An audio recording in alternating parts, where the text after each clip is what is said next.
Hi, folks. So, yeah, right now I should be in bed and probably sleeping, but I wanted to do a recording. And I was thinking to myself, how many of us actually, feel that way? It's late in the evening, and some part of you just says, or part of yourself just says, you should be sleeping right now, and yet you're not. And you gotta listen to that. It's like if you should be sleeping and yet you, I don't know, doing something that isn't really worthwhile, then you have no excuse but you should be sleeping. I mean, your body or something is telling you, your mind, something is telling you should be sleeping, and you're not listening to it. And right now, I'm not listening to the fact that I should be sleeping because I'm doing a recording, so I'm making a little bit of a sacrifice, but it's worthwhile. But there's nothing worse than when, like, for some of you, I'm sure, 3 a.m. comes across and, you are doing something that whatever it might be, that is not really worthwhile or much value, okay? And maybe you've been doing it for quite some time, and something says to you, you should be sleeping right now, and you just ignore that. It's like, that's not building a healthy relationship with oneself, and that's not really listening to oneself either. Because, really, I mean, let's say it's like 3 a.m. and you've got to be up at 7 a.m. or whatever it is, and you should have listened to yourself. You should have heeded the call and gone to bed, but you didn't. And now you have maybe 3-4 hours of sleep, 2 hours of sleep, and for what? For what? It's like, how can you feel good about yourself when you wake up in the morning and you're exhausted? It's like you've cheated yourself, and we cheat ourselves all the time. What can I say? And it's one thing if you said, well, I was up, I like only got 2 hours of sleep last night because I had to finish off writing this chapter in this book that I'm writing, or I had to finish off this something for work that had to be done, like a certain deadline. Then you can justify it. But if you're doing something worthless, it's like it's and you can't justify it. It makes it even worse, And we do this all the time. I mean, the more conscious you become, I think the less time you do it. But it's like, I remember for myself how I would used to go out partying at night, spend all my money on booze, and for what, And for what? Get home late, be hungover the next day, and for what? What was it worthwhile? It wasn't worthwhile at all, okay? And so we just got to be aware of the time that we are spending and the activities that we get up to. That, look, it doesn't always have to be worthwhile, but we're not going to have regret about it, okay? And it's not going to cost us some way or another, whether it's financially, with health, in mind or spirit, or anything like that, right? It's not going to cost us, to say the least. Anyways, folks, that's just something else I wanted to sort of mention at first. But really what I wanted to talk about was how life sometimes, can send us some of the harshest experiences to learn certain lessons, if you will. Okay, I was talking to a guy today, and shame, he's just had such a rough month. It's somebody who works in my brother's company, works in the warehouse, and he said such a rough month. It's just been one thing after the other, and he's I can't get into all the stories, but of late, I mean, recently, a few days ago, his house was broken into, and he was robbed of so many items and whatever it was. And he was just saying to me, like, he can't work out why, like, this happened, and what was the reason behind it. It's just like an absolute slap in the face. It's like, and he's actually sort of a man of God, as he calls himself. He's a bit of a pastor. He's a young guy, youngish, I would say, probably late 20s or something like that, and he works for churches and he does talks. He's such a lovely individual soul, he really is. And so, he's very, I would say, faith-based and somewhat religious in a way, but he really is. But now he was saying that he has no understanding of why this has happened, why his house was broken into and his TV was taken and his laptops, and he had a lot of money that he was saving for the church to have like a festival over Christmas time. I mean, they were saving up the whole year, and this money was also stolen, and he just feels like he doesn't understand it because he was doing something that was for such a good cause, and yet this was what happened. So now what's even worse is that the church is saying that he's faking the fact that his house was broken into and that the money was stolen, and then he's really just keeping the money. Okay, so now it's like that his community has turned their back on him, and they're not supporting him at all. Okay, so it's just like the situation's just gone so bad for him. And I can't say that at that moment every cloud has a silver lining. You'll see the message, whatever it is. Sometimes we just don't know what the message or the teaching is really that we need to learn, but sometimes we do. Okay, and for myself, I've had experiences in life where I've paid exorbitant amount of money, I would say, in having to learn one or two of life's lessons. Sometimes it's been financial, and sometimes it's actually been where I've been at risk of literally, I would feel, being bitten by a snake. It's a bit of a story, and it's the same message every time. The universe, I need to learn this message. It's the same message, but it costs me dearly. Okay. What is the message? What is it that I do? I could go into all of the detail. In fact, I might have made a video on it, but like somebody also, we live in South Africa. The guy who I'm talking to, he lives in South Africa. He lives in a very dangerous area. Okay, so I'm saying the robberies, break-ins happen all the time. It's a dangerous place.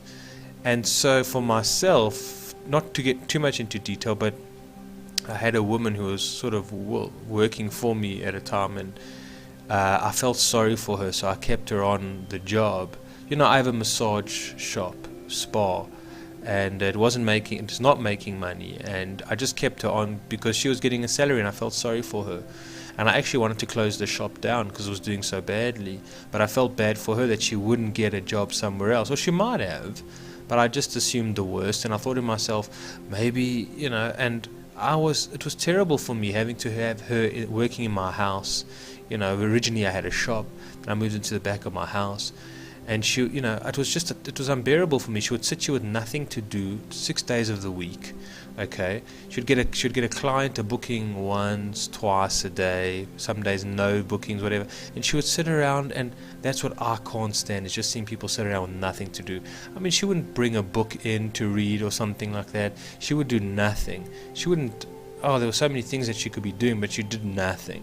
And so for myself, but I felt sorry for her. Anyway, it landed up that she stole a hell of a lot of money from me. I mean, she stole basically at least 3 months of her salary from me, cash.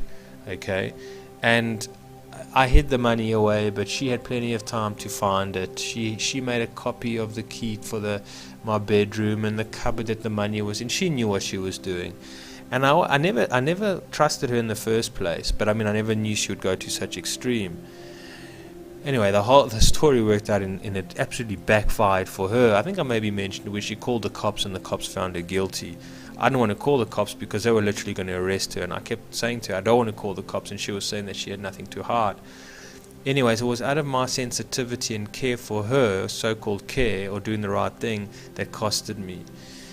The other story with the snake that happened when I was living in the country, surrounded by narcissists and surrounded by desperate village people, and I was spreading myself way too thin, and I was being taken advantage. I was literally they were tearing me apart from my whole being, every fiber of my being. They were divulging me, like wild pack of hyenas, and I wasn't even aware of it, and I was still trying to be the hero, and I was still trying to be the guy who was going to save everybody or do the right thing and take everybody's needs into consideration. Back then I didn't even know what a narcissist was. Okay, I didn't even know that people, I was new to the country, and I was new to these kind of people in a way, and I didn't know it. Anyway, the one evening I walked into my house on the farm, and which is a very rare situation to have, but I went to switch on the lights because it was dusk, and I heard this hissing noise, and I thought it was actually the geyser that had burst, and it was a tss. Oh my goodness, it still freaks me out. And I switched on the lights, and right by my leg, and I was wearing shorts at the time, was something called a wrinkles. Okay, a very poisonous snake. Alright, it looks like a cobra basically. A full adult. It wasn't a little, slithery little thing. This thing was long and huge, okay, and it went for me, and I managed to move my leg away at time, and it just missed me, and it sprayed its venom. It went on my glasses. Thank heavens I had glasses on, because it could have blinded me. It was a story, folks. I mean, and the thing was, I'm saying, okay, so that was a whole story. It was a very unusual circumstance. It does happen, but it's very, very unusual. All right, and if it had gotten me, if it had bitten me, that's it. I would have been finished, because the nearest hospital was a half an hour drive away on a sand road. And you just, I don't know if you're going to, I don't even want to think about it. But one of the lessons for myself was, as soon as, we managed to, there was another guy on the farm who captured the snake, put it in a box, took it away. That night when I laid in bed, it was like, you've got snakes in your house, metaphorically speaking, symbolizing. Well, these people are snakes, and they're biting to you, and they're injecting their venom into you, and you don't even know it. All right, and so that was the lesson that life needed to teach me. Okay, about being, and I obviously didn't learn my lesson, because I can tell you other stories as well where I've given people the benefit of the doubt. I put their feelings before my own, and it costed me tremendously, folks. It's never been gentle when it comes to this with me. Life has never been gentle. It's as harsh as it possibly can get. Well, it probably can get a lot more harsh, but harsh enough. And this is what I've been thinking, folks, is that, like, sometimes, even if, let's say, with this lady, this massage lady who was stealing from me, even if she took a hell of a lot of money, I can tell you the money that she took was priceless in comparison, to a certain degree. Well, it's almost priceless to the lesson that I had learned. Okay? And even for the snake to come in, the fact that it didn't bite me, if it had bitten me, it would have been end of me, right? But the teaching, how harsh it was needed enough, which obviously didn't even help me at the time. But it wasn't. Do you see what I'm saying? Is that we pay for these? We pay. That's what I'm saying. In some way or another, maybe not financially, but we pay with a broken heart. In ways or means or other, we pay with wasted time. Okay, valuable time. We waste valuable effort that we've put in, trust that we've put in, loyalty, honor, dedication, commitment. Okay, and we pay for it. There is a loss that comes with life's lessons. Okay, now I'm being vague. I'm saying this is in many of life's lessons. Not all of them. I'm saying in many life's lessons. Some life's lessons we don't know why they happen. Some things maybe aren't lessons at all, although we can learn from them. I don't know. Something happens, a tragedy, or somebody has an early passing in our lives, or a diagnosis of some kind, and in our own self. I mean, there's lessons in everything, folks. This is the whole thing about life. There's lessons in everything. There's lessons in somebody who's close to you who does pass away. That you learn about life. You learn about that we're not, we don't live forever in this body and in this existence, right? Life is teaching us all the time. Okay. And what I'm saying is that sometimes the lessons are absolutely brutal. And maybe if we don't have to be so brutal, if we're paying attention and we're in alignment, then maybe they don't have to be so brutal. All right? They don't have to be. Okay? And so this is the hard pill to swallow, is that, if somebody, for myself, like I think about it, an elder in my life or somebody or other, could sit me down in my life at certain stages or throughout my life and going further and foremost, and sat down and said to me and gave me heads ups, okay, about certain situations, gave me heads ups about relationships, about contracts, about leases, right, about the law, all right, the law of nature and the law of man. All right, somebody gave me a heads up about that. Somebody gave me a heads up about health. I mean, I spoke about many times before on my channel about how I got kidney stones, and that helped me change my diet radically.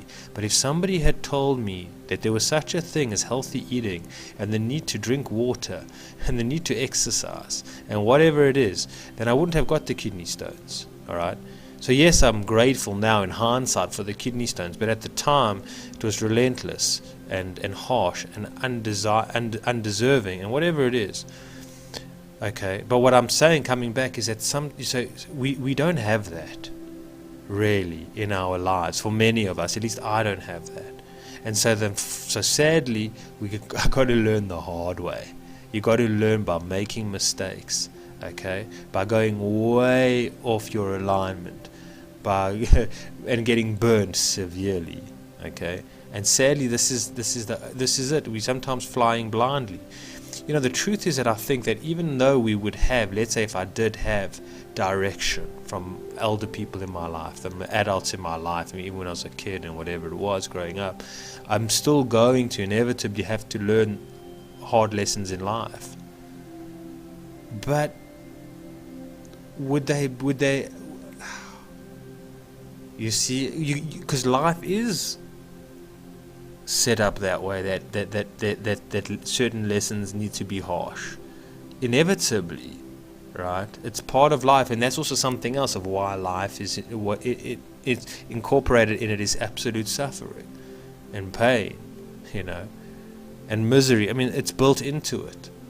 Okay, but that's something else. But at least, I don't know, maybe if I felt that I had some kind of guidance and I had some kind of aid, all right, that in a way I would be better prepared for life, if you will. Now, not completely prepared, because life is going to throw you curveballs, the unexpected, the unknown, things that don't have a reason or a rhyme for them. Things are going to happen. But in a way, I think maybe you just might have more, I might have more of a confidence about life and about understanding, you know, not maybe falling into hopelessness or victimization or depression or denial or something like that, but maybe being able to embrace something that's happening, to understand it, to be patient with something, to sometimes welcome something in, to give it space, to open my heart to it, right? To be more prepared for life, all right? In certain ways, okay? Like, there's no doubt about it. I mean, if, you know, you're going into a boxing match with Mike Tyson, let's say, it'll do you well to prepare. I mean, fine, you're not a boxer and you're not on his level, but it won't not help you to train, all right? I mean, saying it will help you to train. I mean, it'll help you to train even a little bit, all right? You might not suffer such harsh blows. You might be able to maybe get your body into certain what's it called when you can take a punch, you know, you conditioned, basically you condition your body to be able to take a punch, all right? So it might serve you a little bit better, you see. And so what I'm saying, you see what I mean? But you're not going to win the match against Mike Tyson. I mean, maybe now you would at his age, but in his prime you would never. And so sometimes life is like that. It really can be. You get into the ring with the world champion, you know, and you're up against the world champion with very little skill. I mean, especially in the beginning, folks, especially like for myself, especially how open-hearted I was, let's say, in the situation, and how I would put other people's feelings in front of my own, okay? I was actually conditioned as a child to do that, okay? My mother's feelings were more important than my own, all right? And many others. You know, you live for the service of others, basically. You don't almost exist. You only exist in the service of others. That was my narrative and my story, my conditioning. And so I'm undoing that, right? And so that for myself has... Okay, so I'm just losing my train of thought here, but I think what I'm saying is that that for me was the lesson, is to show about my own value, okay, my own value. And I really think at times, a lot of the time, you know, life tests us in ways that's showing you your own value, okay? But not all. I mean, I can't say why this guy's name's John, who I was speaking about earlier in this talk, why his house was broken into, you know. But maybe, like I said to him, maybe one of the things, I can't say what it is, but maybe one of the things that you're too friendly with your neighbors. You're too naive about the nature of people. I mean, he was telling me about his landlord, and how his landlord didn't give a shit, you know, and actually could have been in on the actual robbery, you know, and planned it and whatever it was. He said, like, and I trusted this guy, and he was in my house, and we had coffee, and we were good friends. It's like, well, man, you're too open. You're too trusting of people, and maybe this is your lesson. And then also I said to him, you learn this now, so that maybe in the future you don't let somebody who's going to, I don't know, sadly could murder you. I mean, this is the country we live in, you know, can happen, no question about it. And or maybe can do something to harm your wife or your child, man. And so maybe, you lost your TV, you lost your laptop, whatever it is, you lost the church's money because you needed to realize how you got to protect your family. Maybe this is what his lesson was about. I never got this deep with him about it. But maybe, my man, you are not protecting your family. Alright, you're taking it for granted. Alright. So maybe that's it. So what I'm saying is that in the future, now you know to protect your family so you don't let something worse happen to your family. Because actually one of the situations that happened before, a few weeks ago or a week ago, is that his child, 4-year-old child, was put his hand in his hand was by somebody who was fixing their car boot, and the guy slammed the boot and broke the child's hand. And his child had to go to hospital, a private hospital, and he had to pay out a fortune of money just so they would actually have a look at his child's hand. So that was the one thing. So maybe another thing now is that, well, my man, you're not protecting your child. You're not. I'm just saying, I don't know, okay? But maybe that could be a lesson. But my point here being is that he learns this lesson now, and he takes a hard punch for it. But at least he becomes conditioned to take the next punch, or for even to sort of, when he sees the next punch coming, potentially just dodge it, to bob and weave and whatever it is, so it just doesn't, it doesn't get nailed with it, if you will. And so that's the thing, folks. It's like, it's what I'm saying is that there's no point in me sitting here and saying, well, you know what, I didn't have any guidance, I never had any aid, I never had any assistance. Alright, no one told me about no one told me about anything about life in a way. Okay, maybe they told me the wrong things about life. They put me in the wrong direction. In fact, maybe I was brought up by the television and thinking that life's a vacation or holiday, or like, get rich or die trying. I got all the wrong messages about life. So I'm not trying to sit here and say, well, woe is me and it's a hopeless case. What I'm saying is that I'm still a player in the game of life, and so are you. So we might as well play well, okay? Because otherwise we're just going to get our ass kicked all the time. Well, a lot of the time it's necessary, but to an unnecessary degree. We're going to take the burden so much, it's going to be much more heavier, and the suffering is going to be much more intense. And that's by our own doing, and that's what I'm saying. So it's so important to pick up what life is trying to teach us all the time. And where life is trying to tell us to protect ourselves, or to honor ourselves, or to value ourselves, and whatever it is. And then once you've also done that, how it's your duty and obligation to share your message, to share your insights, to share your understandings, about life to others as well. Those who are also seeking, those who are also looking, those who are also on this quest and this journey of life. Alright, folks, I'm going to bed now. And I'm wishing you a good evening or good morning, and hope you're keeping well. We'll chat soon. Take care.